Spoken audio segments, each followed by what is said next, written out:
Welcome to week one of the Friday Night Frenzy on Saturday morning. I'm Luke Notestein. We've got scores and highlights from prep football games all over the mountains.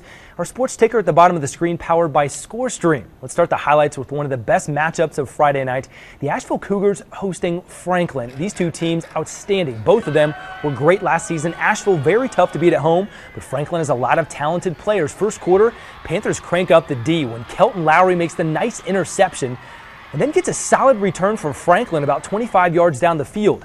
Early in the second quarter, that would set up Lowry going up, and away for the touchdown as Franklin leads 7-0. But the home team would have an answer as Aquila Smith gets the rock, and look at the moves. Barry Sanders like in a nice stiff arm, 60 yards to the house for Smith.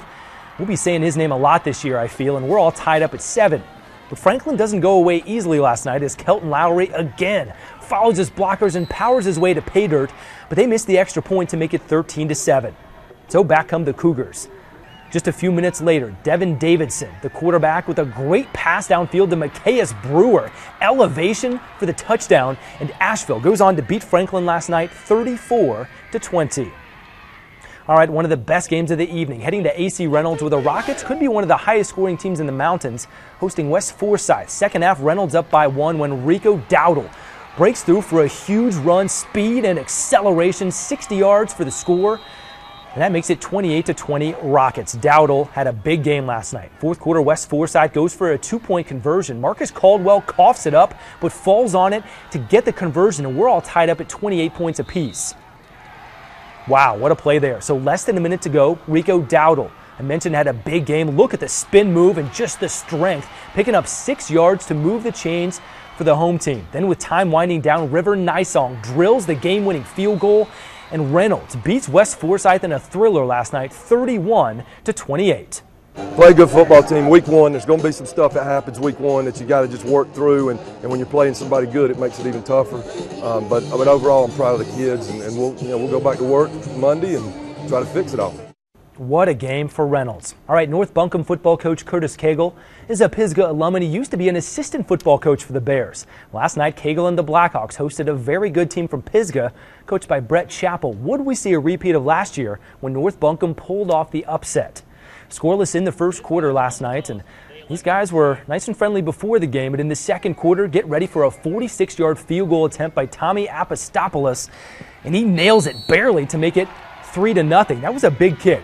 But Pisgah comes right back. Michael Parrott scores, and that makes it 7-3 as Pisgah takes the lead. Next play down the field, Chase Parker from North Buncombe looking downfield, throws a bomb. Perfect pass on the money to Blake Matthews for the long touchdown, and that makes it 10-7. But right before the half, Houston Rogers will find the end zone as Pisgah goes on to beat North Buncombe last night. Your final score, 21-20. Owen football coach Nathan Padgett has taken over the program from longtime coach Kenny Ford. Padgett said there's no replacing Ford, and there isn't. But he said he would do his best to put his own style of coaching at Owen. Last night, the Warhorses visited Inka to start the season. And what a game we had in this one. Tied at 35 at the end of regulation. So we just pick it up for the bonus football in overtime. Owen gets the ball first, and Sidney Gibbs gets the call, finds the open space, and rumbles in for the score to make it 41-35. But they hit the crossbar. So that's why it was just 41-35 instead of 42. So next possession for Inka in the overtime. Michael Cantrell finds some open space, and he had just a monster game, over 300 yards of offense.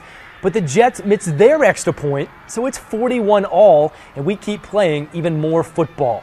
Inka gets the ball again this time, and Cantrell goes in for the score again to make it 48-41, extra style points with the somersault. So it's Owen's chance. They score, that this is them going for 2. DeMarcus Harper to Thomas Huey makes the catch, but he's ruled out of bounds. And that's how this game ends. Inka holds on to win, beating Owen by 1 point, 48-47. Next we go to Robertson, where the Rams played host to North Henderson. Fans all ready to go to root on the home team. First quarter, Robertson's Chris Barnwell throws a perfect pass to Denzel Sumney, who makes the catch. Big first down to move the chains for the Rams, but that drive would stall. A few minutes later, bad snap, but Trevor Kraft keeps his composure and finds Ashton Woodring, who makes one defender miss, and it's off to the races. 50-yard gain for Woodring. Big play there, but their drive would stall. So we fast forward to the second quarter. And it's Chris Barnwell using his fancy feet. Look at the footwork from Barnwell, bouncing to the outside, little stiff arm there to, ooh boy, nice move to pick up a big first down, and his teammates love that athleticism. Cheerleaders having a good time. Then a few plays later, it's Barnwell, this time flipping into the end zone.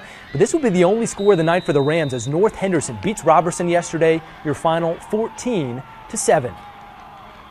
The last time that we watched Robbinsville play football, the Black Knights capped off a perfect season, winning the 1A state championship. Robbinsville on the road for game 1 of the season Friday night as they took on Smoky Mountain.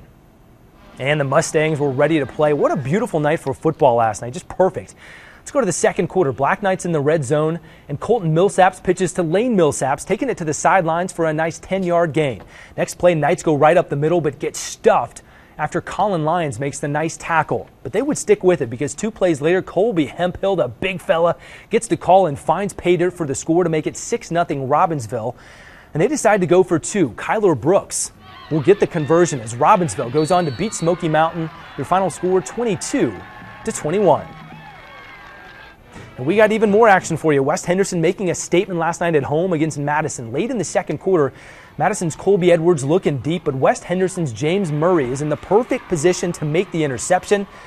And Murray wasn't done, following in his blockers and making a great return back inside Madison territory. Big play for the Falcons, and West Henderson would take advantage of that turnover because a few plays later, Peyton Frisbee scores to make it 21-0 West. Later in the game, ball on the 5 when James Murray finds the end zone again to make it 28-zip. West Henderson beats Madison 34-7. Now here's a look at some other prep scores from across the area powered by ScoreStream. Mountain Perrin Christian beats Irwin. McDowell falls to RS Central 14-10. Andrew Sales past Brevard 20-6. East Henderson falls to East Rutherford 57-25. Tuscola all over Patton 44-6. And Hendersonville in a close one falls to Murphy 34-28. Mountain Heritage cruising to victory over David Crockett 42-28. Mitchell an easy win 40-6 over West Wilkes. Chase falls to Polk County 23-13. Trinity Academy loses to Cherokee 34-7.